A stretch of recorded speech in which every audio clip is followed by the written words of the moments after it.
Thanks so much, Stephen. That was excellent. That was a lot of fun to hear. Do you submit to places that only have review as the title? I think so. So prestigious of you. I'm really jealous. All right. Up next, we have Sharon Webster, who is a poet and a visual artist in Burlington, Vermont. Her book, entitled "Everyone Lives Here," was published by Fomite Press in 2014. And Sharon's mixed media work has been described as images of the world as seen from within. And maybe we'll hear a little bit of that in the poetry as well.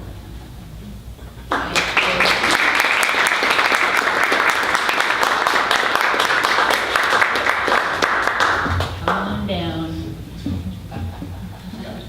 Thank you so much, everyone, for being here. I couldn't be happier to see people and have this chance to get to know you too. And thank you, Jeff, the one and only Jeff. Yeah, well, fittingly for a group of people, the book that I'm reading from is "Everyone Lives Here," that has several meanings, really. You know, there are many characters in my book, and so that's the first meaning or the first context for the title. And the other is that we're all we're all in this little ball going around. We're all in this. Everyone happens to be living here. But the third one that I think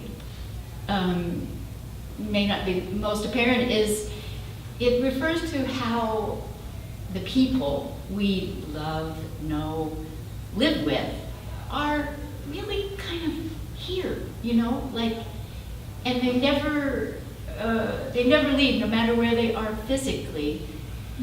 The dialogue is there, the reference is there, their presence is there. And I find that is partly how poetry works for me. One thing it does a heck of a lot of stuff. Okay. I'm thrilled at warm, soft dirt instead of frozen ice from Vermont. And this is what dirt smells like. Deep thunder, layers of mink, stole, chocolate cake, crumble, trees, human blood, 1/3 of your life, the opposite of sky. Sleep's thirsty floor, silver and worms, working it under, and inside and out a bed.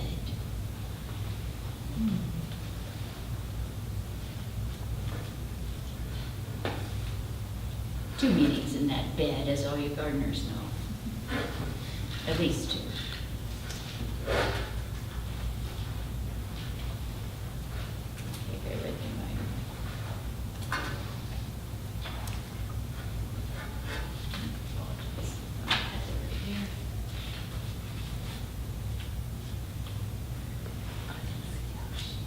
well, we're going to just go with this one. What I do also to pay my bills is I've worked with special needs people for 30 some odd years. And they are one of the Everyone Lives Here's. And they, live here. And this is written for one person I was very close to. And the title is Weeping in the Kmart Premenstrual Parking Lot. But I would like to point out that the word premenstrual in this case is kind of a universal, genderless, ageless irritability that we all know. Okay. Weeping in the Kmart premenstrual parking lot.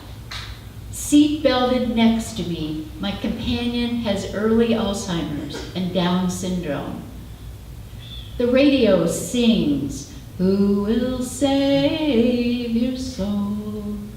The voice isn't arbitrating, but in a similar tonal zone, simmering in the deep parts, turning, a roiling boat, a slave ship. Who will save your soul? The woman sings from the dashboard, and a million days are recreated. The ache of complexity, a wet berry of pain, a hanged human voice. Is this a joke job or a real job? Is this a joke life or a real life? Jackie has forgotten why we've come. So much forgetting. Time and place are darkened now, a wall of no context, the backside of a mirror. You need a great inventiveness when you forget everything. You need great inventiveness, and you accept the most marvelous of things as each moment presents its blankness. Jackie does this, but it's tiring for her too. It's tiring for her, so she remembers me and lets me pull her along. She remembers me and hovers on my arm like one of those air-filled balls at the end of a fishing line. I tug her to the surface while the Alzheimer hook and sinker pulls her down. Every moment is new gravity, further down, but I work hard to imagine air. I imagine air and pull her up. I pull her up, and she bobs there perilously, part of both worlds. Now, the woman on the radio is singing about hitting the street, the bills to pay, forever struggle, and the universal butt worked off. Who will save your soul? I turn off the ignition. The voice dissolves, and we go in.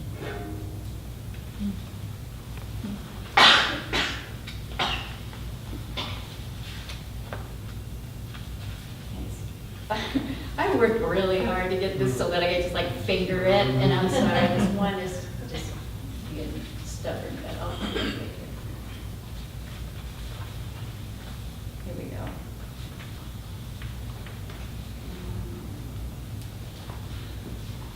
Yeah.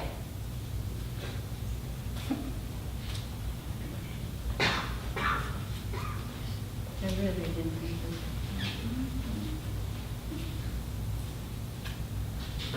Aha. Okay, going back to Kentucky. Tomorrow it will probably be hard to get up, but tell me anyway. There's not much to be surprised about now.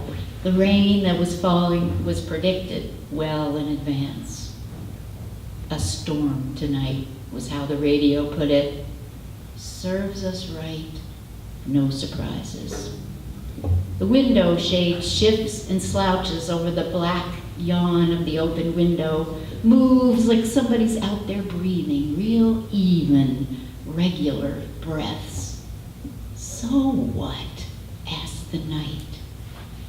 My great-grandmother chewed tobacco and shot long streams of muscular brown juice into a pedaled wastebasket that squawked every time her foot cocked it open. She had fingers long as candlesticks and knuckles like loose marbles. She could shoot a rifle. Once shot a man for robbing the family tavern, for taking money from countless chickens fried in iron skillets big as tabletops. Shot him, but he deserved it. Making her only son's wife lay 9 months pregnant all over the cold restaurant floor. That was the Depression. Things like that happened. My middle name is for her, Elizabeth. I called her Bessie. She lost her teeth around 30. Her husband before that. Never replaced either. Wore her hair in cold black waves till she died in her 90s. There's a photograph I think of. She is belting back something from a long neck bottle. Her body, a long slingshot, tough and graceful, an easy curve, cocky as any man's. So what? as the night. I was born like this. But when I think of Bessie, I am tall. My finger reaches the trigger, which is so ironic considering our brother works on gun issues. Okay.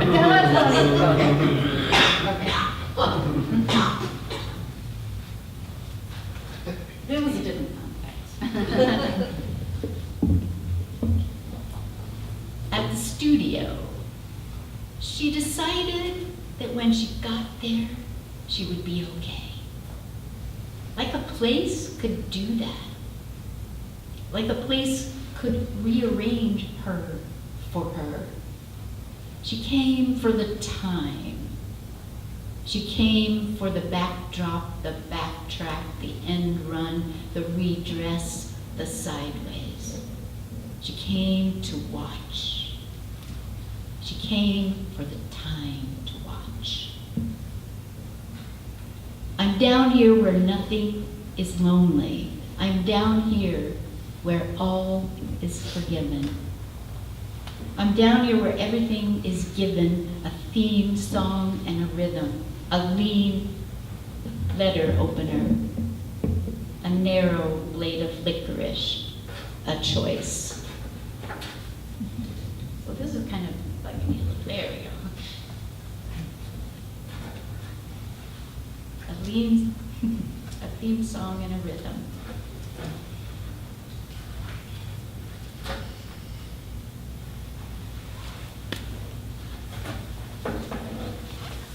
Are we good with time and all that? Is this one? Okay. Great. Midpoint. I am a season. I am storms. I am a season of mistakes, missteps, and missed hunches. I am joyful in fits and starts. I am seasoned. I am unadorned. I am the minute without my name on it. I am prepared. I am improvising, the end of pragmatism. I am walking in spite of pain. I'm in love and hate at the same time. I'm watchful. I am assisting the living and putting the recycling out. I am a chorus. I am alone. I am magnifying the 3 red veins in the maple leaf. I'm enlarging the rain and trying to see this way than the path of the hardwired trees. I am more like a weed than a flower. I am finished. I have not begun.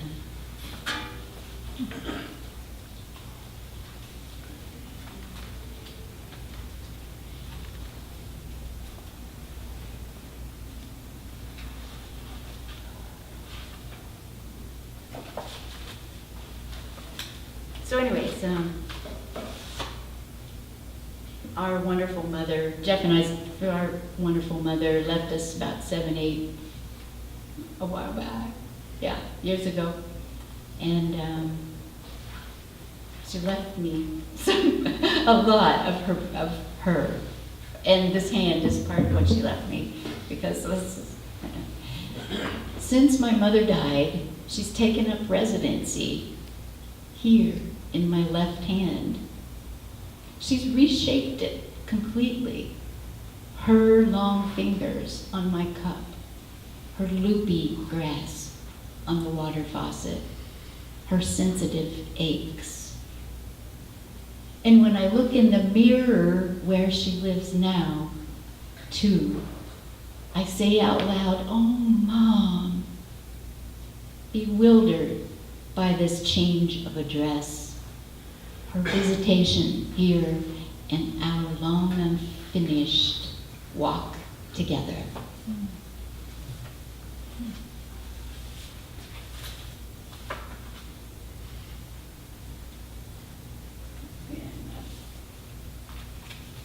So thank you. Thank you guys for that.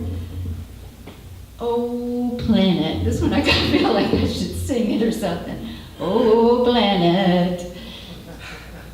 You are not linear or easy to explain. 1,000 shades of blue and the slow sun blurring everything, turning over, turning in. Oh, planet, one loose shadow is enough to make me forget the dark a while and sing. Thank you.